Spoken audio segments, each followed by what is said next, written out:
Welcome to the Love and Live Show.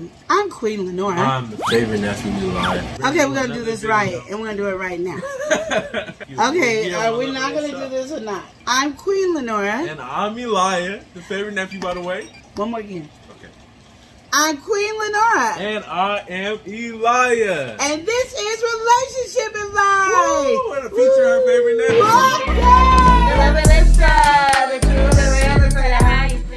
Relationship Advice. Come to our channel, check us out.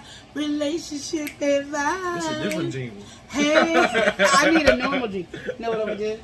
What? I'm going to have to talk to 755 and Shandy. Anyway, this relationship advice is going to be a topic that is near and dear to my heart. Near and dear. Ooh, what is it? It's about my book. It's coming out. My book is coming out. Okay. But this one is here. When a man or a woman, this new age, do things differently, propose. Yes. And the man or the woman says yes. They're engaged. And you know what people run out to do first? Plan their wedding. Yeah. They're getting stuff ready for the wedding. Yeah, they're ready to get married. Yeah. Make it official. Exactly. Yeah. But you know what they're not preparing for? What are they not preparing for? You don't know what they're not preparing for? What are they not preparing for? They're not preparing for the life of being married. They prepared on the marriage. They're not prepared on the life after. No, they're prepared for the wedding, the big party, the big occasion. They want the big, making it official, but they don't know what's going on. They're not preparing for the wedding. They're not preparing for the marriage. The marriage. They're joining together as one. So what you're trying to say is they're ready for the whole big wedding, but they're not ready to really be married like Exactly. that. What? Are you serious? That's what goes on in the world. I feel you on that one. I feel like a lot of people actually do be on that. They plan so much. You got, of course, the bridezillas and all that. But there's some groomzillas out there. Yeah, no, it's on both sides. I didn't know the groomzilla. I haven't heard of that term. So, it's in the vocabulary and taken and noted now. Yeah. But we got them on both sides, those people. Exactly. And the family, too, who is just so... everybody's in it, but nobody... Exactly. Be, but not focus on the one-on-one. The marriage. How is this going to work? Exactly. Mentally, we're married now, so am I going to act differently? What are we going to do? Are we going to become one? And what does becoming one mean? What does that mean? That's the thing. You're married, so why don't you tell us? Well, becoming one is that you are now connected to this person. On a different level. On a way higher level than your kids, your mother, your daddy, your cousin, your brother, your sister, your uncles, your aunties. You on a whole nother level. You know what it is?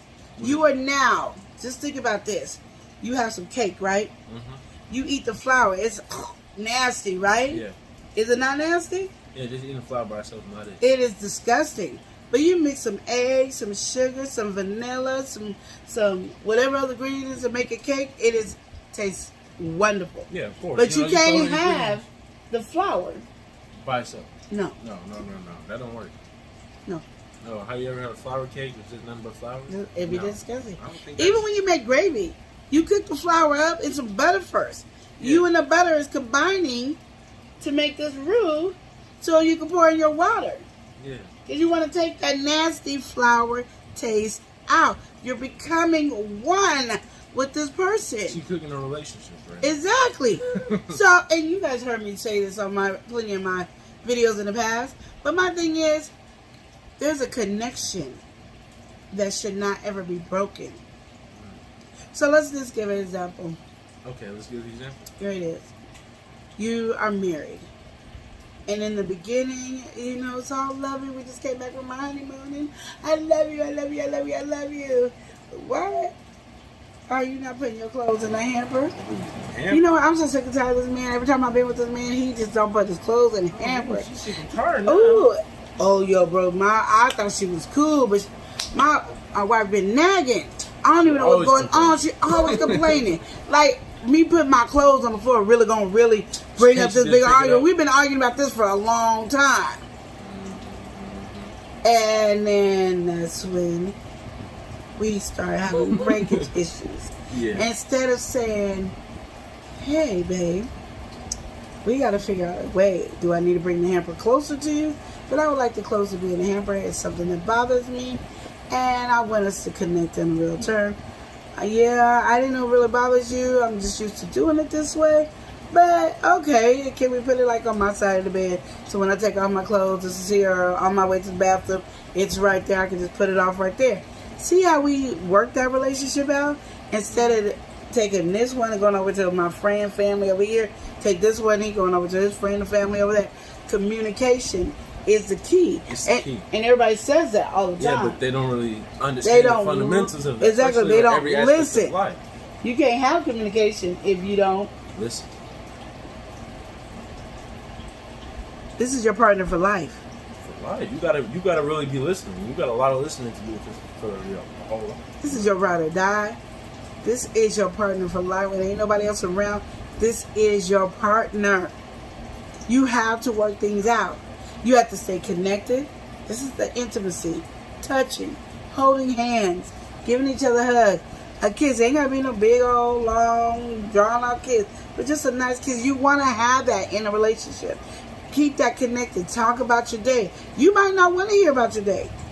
His day. He might not want to hear about your day. But listen. Didn't Beyonce make a song called Listen?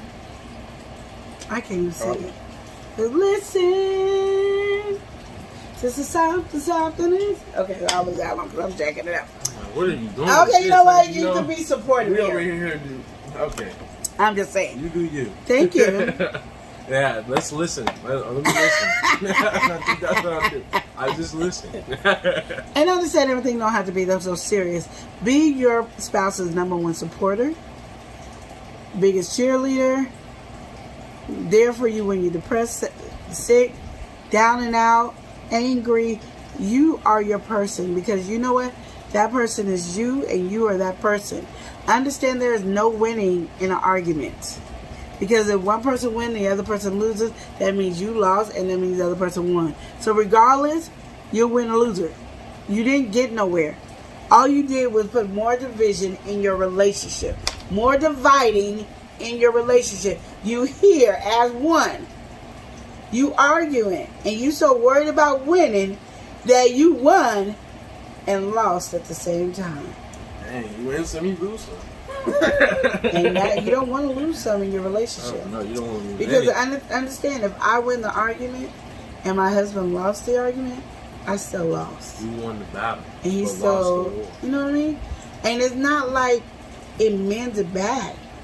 It keeps it going. So you went from here to here to here to here. Ooh, that's too much. To now we need a divorce because we don't even want to work it out.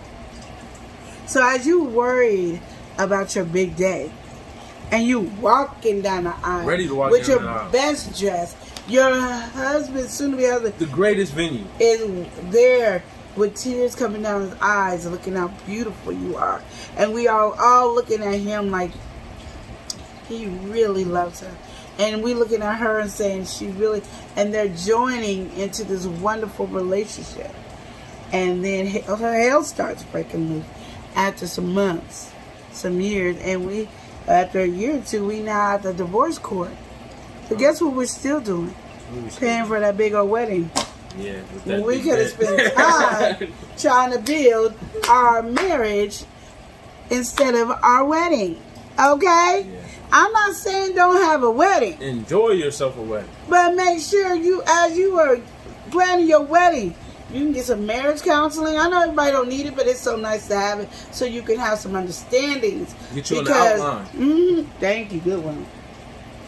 Because I'm going to tell you right now, right, when you get married, you ain't turning into one. You want one at the honeymoon, but you ain't one until you get used to it. Because you got to understand, his growing up is totally different than your growing up. And you living on your own is totally different than the way he was living on his own. And now you bringing that together. And oh my goodness, if you had kids before you got married.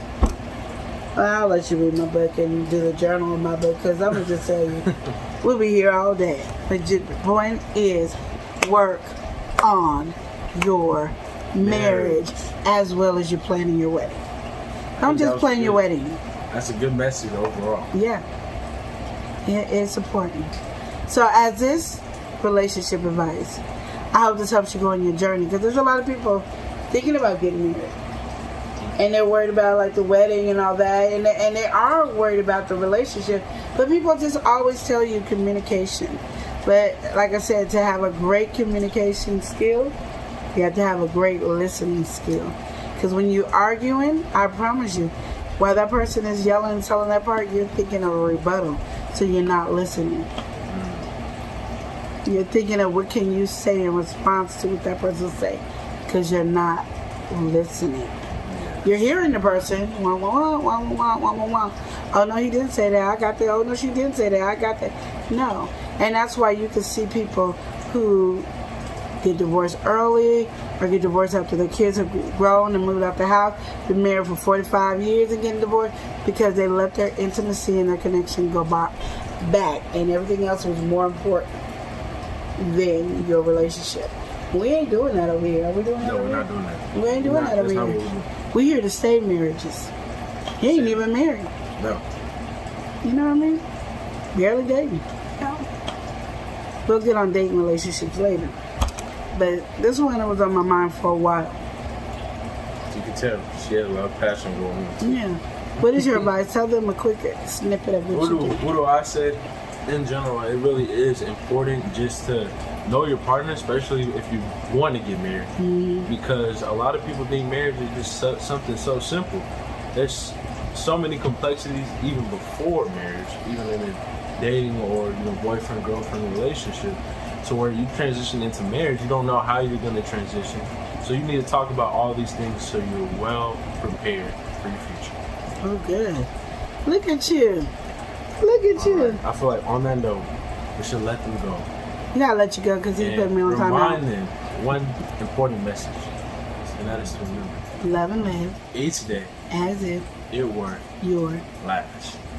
Smooches. Smooches.